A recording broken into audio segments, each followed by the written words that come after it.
I got something super cool for you today. Let's dive into communication. What do you think makes it, super essential for us? Oh, it's absolutely fundamental. Communication is really just the purposeful exchange of information, right? You've got your sender, the message, the channel, and the receiver all working together. Right. And, I guess feedback is also a big part of that, right? Like when you say something and, you get a response back. Exactly. Feedback shows whether the message landed or not, and that's crucial for understanding. Plus, the context in which you communicate really shapes how it's received. It's all so connected, you know? Wow, I didn't think about context like that. So, what kinds of communication do we usually, use? Great question. There's verbal, nonverbal, written, and visual communication. Each plays a big role in how we connect with others, you know? Oh, I see. So, why do you think good communication is key in relationships? Well, clear communication really fosters trust and understanding, which is vital for collaboration and teamwork. It's all about working together toward those common goals. Yeah, and what about decision-making? Does that tie in too? Absolutely. Accurate and timely communication ensures that decisions are based on the right information, which can really shape outcomes, you know? That makes so much sense. So, overall, communication's critical, not just for us, but in businesses too. Totally. It's vital for organizational success, managing relationships, and even customer interactions. Effective communication totally keeps everything running smoothly. So, I got something super cool for you today. We're diving into effective communication, which I think is really fascinating, right? Absolutely. Effective communication is crucial in every aspect of our lives, whether personal or professional. Totally. But okay, so what are the key elements that we should focus on? Great question. First off, there's clarity. You want to make sure your message is completely clear, you know? Right, I get that. And what about being concise? Does that really matter, right? Oh, you bet. Being concise means avoiding all that unnecessary jargon. You want to focus on the essentials? Absolutely. Wow, simple, but so important. And I guess completeness is another thing, huh? Exactly. You've got to convey all necessary information to avoid confusion later on. Nobody likes a follow-up question that's just unnecessary, right? Oh, for sure. And I think courtesy plays a part too, right? Yes. Being mindful of how you phrase things and showing respect totally improves the communication vibe. Plus, correctness is key. You don't want to share misleading info. That's just, chaotic. Ah, and then there's coherence, right? Presenting things logically. Exactly. It helps people grasp what's being said much easier. And let's not forget about active listening. Super important.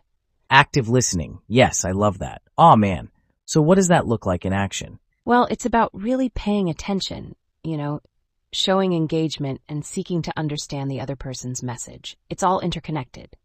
Wow, that's just really enlightening. And empathy. That's the emotional bit, right? Absolutely. Understanding someone's feelings makes communication way stronger. It's about building relationships, you know? Definitely. And I guess that leads to all these benefits. Improved relationships, less misunderstandings, and increased productivity. Yes. And you can inspire others too. It's amazing how effective communication can lead to stronger leadership. Oh, wow, that's totally inspiring. I'm all motivated now to work on my communication skills. So, I got something super cool for you.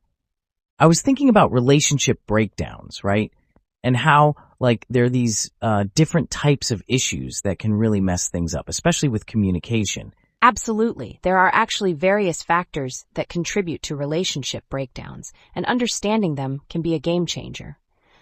Think about physical cues, for example. They can range from body language that signals withdrawal to even tech-related miscommunications.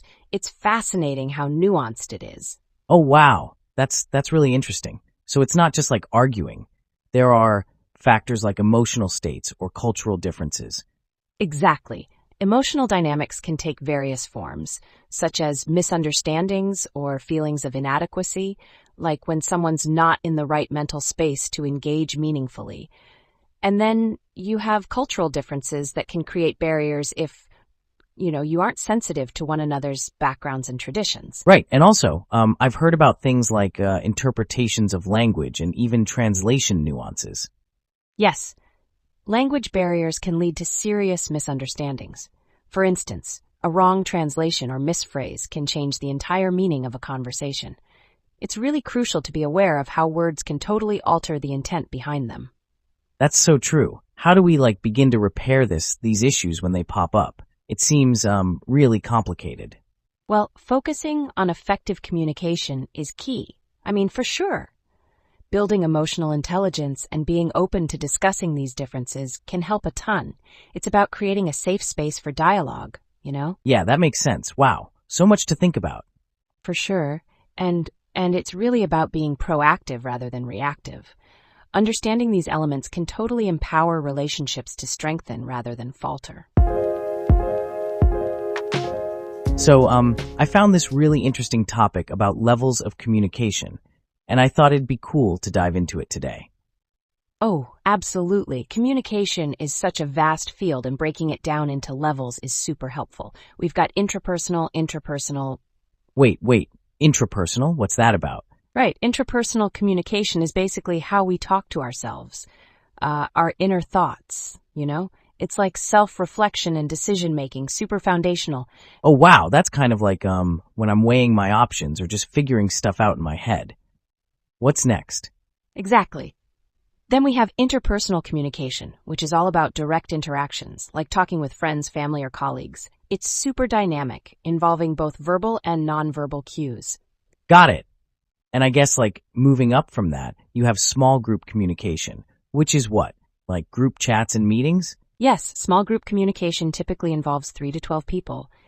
And it's all about collaboration, sharing info, making decisions together, And that leads to public communication, right? Like giving speeches or something? Exactly. Public communication is when one person speaks to a large audience. It's important to engage them, so planning is crucial. And then there's mass communication. That one's all over the place. Right. Mass communication reaches a broad, often anonymous audience through media like TV or newspapers. It's a one-to-many style that shapes public opinion. Really fascinating. Totally. But what about the principles of communication? I've heard those can really affect how well we connect. Oh, absolutely. Key principles like clarity, active listening, and recognizing nonverbal cues are crucial. They help in understanding and building relationships. You really want to hit on those to keep communication effective. That makes so much sense. It's all about being clear and really connecting with whoever you're talking to, right? Yes, and remember things like conciseness and courtesy. They make messages stronger. It's all about mutual understanding. Thanks for breaking that down. There's so much to explore in communication. I can't wait to talk more about this. Same here. Communication is everywhere, and understanding it better can totally transform our interactions.